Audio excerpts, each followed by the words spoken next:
Good morning children. आज हम एकांकी संस्कार और भावना के बारे में पढ़ते हैं। संस्कार और भावना कहानी एक सामाजिक कहानी है जिसमें लेखक ने हमें ये बताने का प्रयास किया है कि संस्कार बहुत आवश्यक हैं और संस्कार हमारे जीवन में बहुत कुछ रखते हैं, उनका बहुत बड़ा स्थान है। लेकिन संस्कार के साथ में हमारी भावनाएं भी हमारे ऊपर प्रभाव डालती हैं और उनका भी हमारे जीवन में बहुत बड़ा स्थान होता है, महत्व होता है। हमें संस्कारों के साथ साथ में अपनी भावनाओं का, दूसरों की भावनाओं का भी ध्यान रखना चाहिए, उनका भी संरक्षण करना चाहिए और उनका भी हमें आदर करना चाहिए।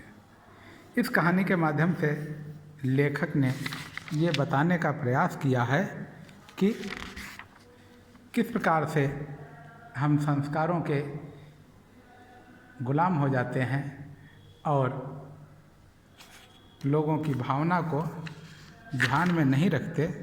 परिणाम उसका ये होता है कि संस्कार भावनाओं पर हावी हो जाते हैं, जिसके कारण परिवार में टूटन आ जाती है, परिवार टूटने लगते हैं और परिवार में एक दूसरे के प्रति द्वेष की भावना, जलन, कटुता तथा अन्य विभिन्न प्रकार की बातें आ जाती हैं। मित्रों, इस एकांकी के माध्यम से एक माँ के हृदय में होने वाली पीड़ा को भी दर्शाया गया है तथा भाई बहनों या अन्य लोगों में, रिश्तेदारों में एक सामंजस्य किस प्रकार से स्थापित किया जा सकता है, ये भी बताने का प्रयास किया गया है। हम इसका एकांकी के माध्यम से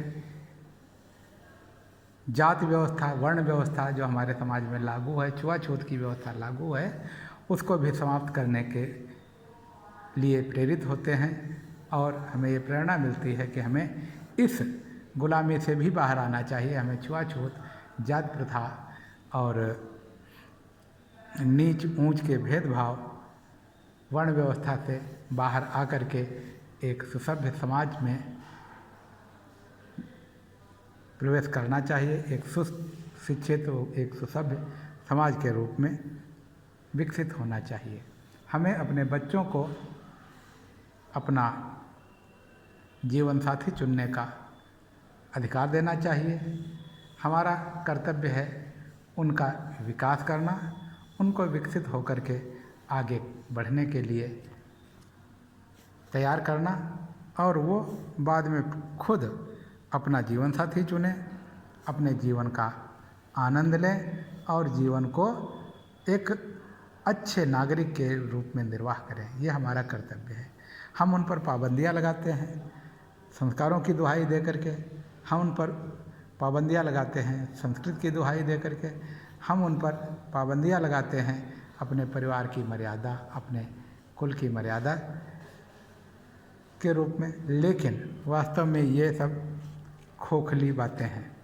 वास्तव में हमें इन सब से बाहर आकर के एक श्रेष्ठ समाज के निर्माण में अपने बच्चों को महत्वपूर्ण भूमिका निभाने के लिए तैयार करना चाहिए और उन्हें इन सब से बाहर निकल करके अपने लिए हर प्रकार की व्यवस्था चुनने का अधिकार देना चाहिए। जीवन साथी, जीने के तरीके, इन सब के लिए उन्हें स्वतंत्र करना चाहिए। हमें कभी भी उन पर जोर दे करके तुम्हें यही करना है, ये नहीं करना चाहिए। इसके कारण बच्चों में डिप्रेशन आ जाना या बच्चों में ग्लानि पैदा हो जाना या अपने पेरेंट्स के प्रति कभी कभी नाराज़गी आ जाती है, आक्रोश पैदा हो जाता है, जिसके कारण परिवार टूटते हैं। हमें इससे बचने का प्रयास करना चाहिए। इस कहानी में एक माँ संस्कारों के बात कह करके अपने एक बेटे को अलग कर देती है। कारण क्या है? वह बेटा पढ़ा लिखा योग्य है और एक विजातीय नीची जाति की, यानी कि यहाँ पे छुआछूत का मामला है, एक निम्न श्रेणी के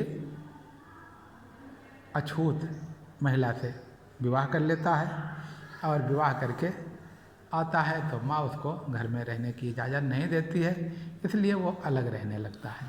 अलग रहता हुआ अपना सुखी है, लेकिन दुर्भाग्य से वो इस समय बीमार पड़ गया, उसको कालरा हो जाता, हैजा हो जाता। हैजे के मरीज बहुत जल्दी ही समाप्ति भी हो जाते हैं। यह बात उनको उनके पड़ोस में रहने वाली एक मित्रानी है कुमार के, उसने बताया है और वो सुन कर के वह दुखी होती हैं और इसी दुख के कारण वे परेशानी से